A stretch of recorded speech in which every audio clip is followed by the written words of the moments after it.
नमस्कार मंडळी. स्टार प्रवाह वाहिनीवरील लग्नानंतर होईलच प्रेम ह्या मालिकेच्या पुढील येणाऱ्या भागामध्ये आज आपण पाहणार आहोत की जीवाचा व्हिडिओ व्हायरल झालेला असतो आणि त्यावेळेस आपण पाहतो काव्य जीवाचा व्हिडिओ माननीला दाखवते आणि त्या व्हिडिओमध्ये जीवा सर्वांना सांगत असतो की मी जीवा नंदिनी देशमुख, मी माझ्या बायकोचे म्हणजेच नंदिनी देशमुखांचा हात मिळवण्यासाठी तिच्या दारामध्ये थांबलो आहे आणि पुढच्या 21 दिवसामध्ये माझं चॅलेंज आहे. मला माझ्या बायकोचं मन जिंकायचं आहे आणि या सर्वांसाठी मला तुमच्या सर्वांची मदत हवी आहे.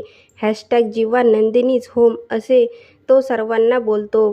त्यावेळेस आपण पाहतो की त्यांचा व्हिडिओ सर्वत्र व्हायरल झालेला असतो आणि नंदिनी देखील तो व्हिडिओ पाहते आणि तिला देखील खूप मोठा धक्का बसतो. तर इकडे आपण पाहतो की काव्य ही अतिशय आनंदित झालेली असते आणि ती माननीला बोलते की आता जीवा लवकरच नंदिनी ताईचे प्रेम जिंकेल आणि मी देखील पार्थला जिंकेल. आणि त्यावेळेस आपण पाहतो पार्थ देखील त्या ठिकाणी आलेला असतो आणि पार्थ हा काव्य आणि माननीचे बोलणे ऐकतो.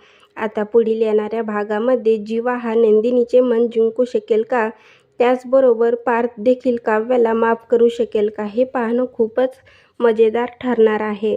लग्नानंतर होईलच प्रेम ह्या मालिकेचे नवनवीन अपडेट पाहण्यासाठी माझ्या चॅनलला लाईक करा, शेअर करा आणि सबस्क्राईब करायला विसरू नका.